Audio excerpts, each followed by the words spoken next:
ये हमारा पहला चैप्टर है और इस चैप्टर में आपको देखो 7 नियम बताए गए हैं। अगर इस 7 नियम को बहुत ढंग से, है ना, वो खूब कायदे से अगर जान जाते हो तो तुम्हें दिस डेट दोबारा पढ़ने की ज़रूरत नहीं है ना।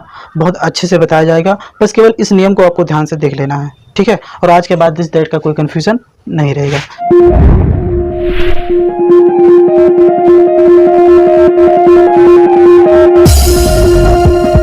दिस की हिंदी होती है यह और डेट की हिंदी होती है वह। अब आपको ये देखना है, जो हमारा पहला नोट है कि दिस का प्रयोग नज़दीक निर्जीव वस्तु के लिए करते हैं। यानी कि आपको कोई वस्तु है ना, वो निर्जीव है और वो प्लस नज़दीक है, तो उसके साथ आपको दिस का प्रयोग करना है। जैसे मैं कहता हूँ कि यह एक कुर्सी है ना, यह एक चम्मच है, यह एक घड़ी है, यह एक प्लेट है, यह एक किताब है। तो कहने मतलब आप दिस का प्रयोग वही करना है जहाँ पर कोई वस्तु नज़दीक है और वो एक है, ठीक है। दूसरा नोट हमारा है दैट का प्रयोग दूर निर्जीव वस्तु के लिए करते हैं। यानी कि जो दैट है, दैट का मतलब वह होता है और दैट का प्रयोग हम दूर वस्तु के लिए करते हैं जब कोई वस्तु दूर होती है। जैसे मैं कहता हूँ कि वह कुर्सी है, वह चम्मच है, वह किताब है ना, वह पतंग है, तो वहाँ पर कोई वस्तु दूर है, इसलिए हम वहाँ पर दैट का प्रयोग करेंगे।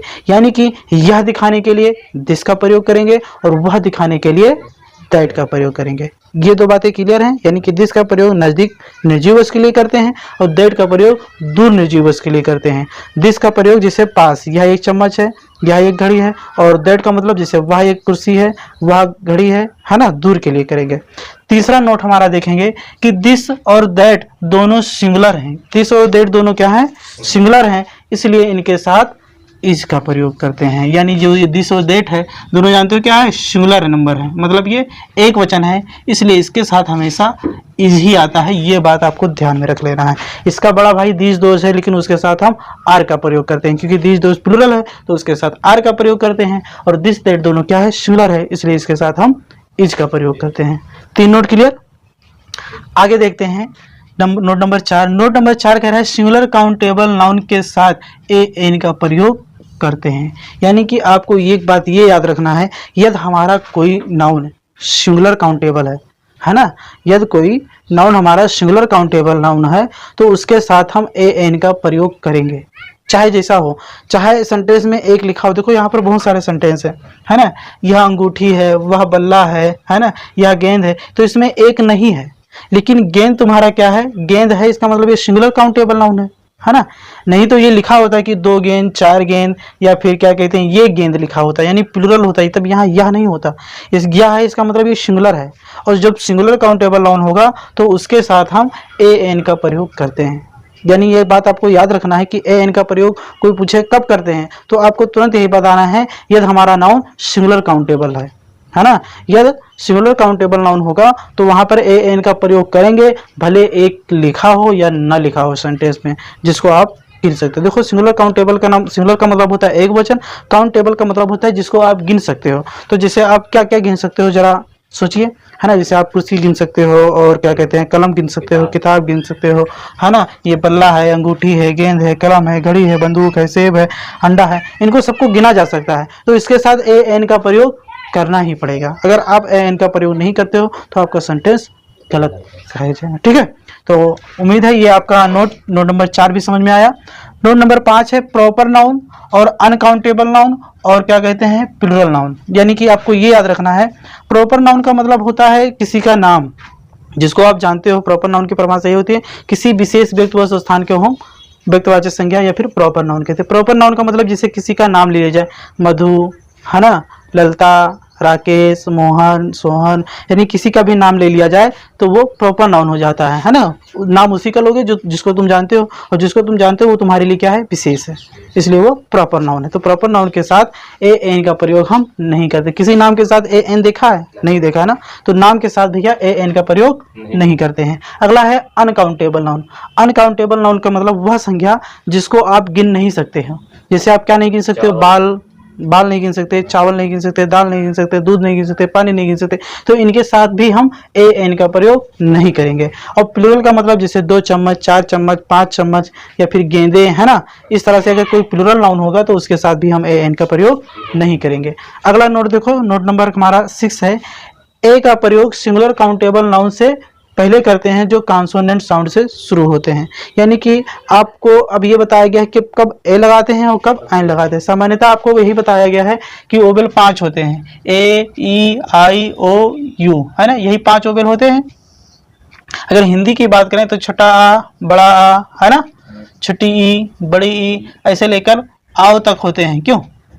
तो ये हमारे स्वर होते हैं। तो इसके अनुसार लगाओगे तो हो सकता है आपका 98% सही जाए, है ना, या 99% सही जाए, 100% आपका सही नहीं जाएगा। अगर आप इसके अनुसार लगाते हो हिंदी स्वर के अनुसार तो आपका 100% सही जाएगा। ठीक है, आपको ध्यान में ये रखना है। जैसे देखो यहाँ पर ए का प्रयोग सिंगुलर काउंटेबल, यानी कि वही चीज बताया गया जो ऊपर बताया गया है कि कोई एक वचन हो और उसको आप गिन सकते हो, उसके साथ ए एन का प्रयोग करेंगे उससे पहले। लेकिन शर्त यह है कि उसका जो साउंड है ना, उसका साउंड कौन सा साउंड होना चाहिए? कॉन्सोनेंट साउंड होना चाहिए, यानी कि व्यंजन ध्वनि होना चाहिए। जैसे मैंने कहा कि क्या कहते हैं कि यहाँ पर एक बैट लिखा है, तो बैट ये बा से स्टार्ट हुआ ना, किससे शुरू हुआ? बा से, बैट। तो ये बा हिंदी में क्या है? हमारा व्यंजन है, इसलिए यहाँ पर ए लगा। ठीक है, अब यहाँ पर ए पेन, तो यहाँ पेन, अगर पेन लिखा जाए तो आप पेन ऐसे लिखोगे, क्यों? तो यहाँ पा आया, तो पा तुम्हारा क्या है? व्यंजन है, इसलिए यहाँ पर ए लगा। लेकिन सोचो अगर इसी जगह पर अगर एप्पल होता, एप्पल, तो यहाँ पर ए आया, तो ए हमारा व्यंजन नहीं है, स्वर है, तो यहाँ पर ए नहीं एन लगेगा, जो कि अभी नीचे ही बताया जाएगा। समझ में आया?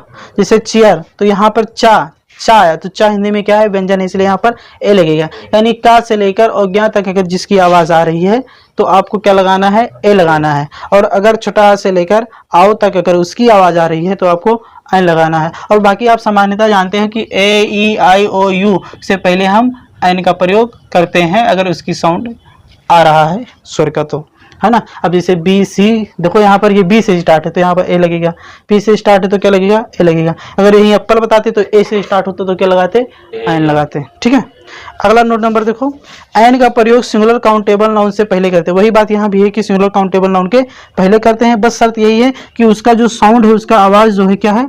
वोवेल साउंड होना चाहिए, मतलब स्वर होना चाहिए। जैसे ये एप्पल, तो ये ए से स्टार्ट है इसलिए यहाँ एन लगेगा, है ना।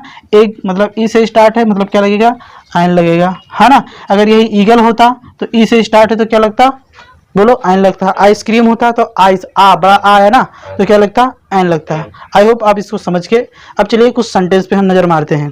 देखिए सेंटेंस हमारा, देखो रूल बनाने का ये पहला रूल है।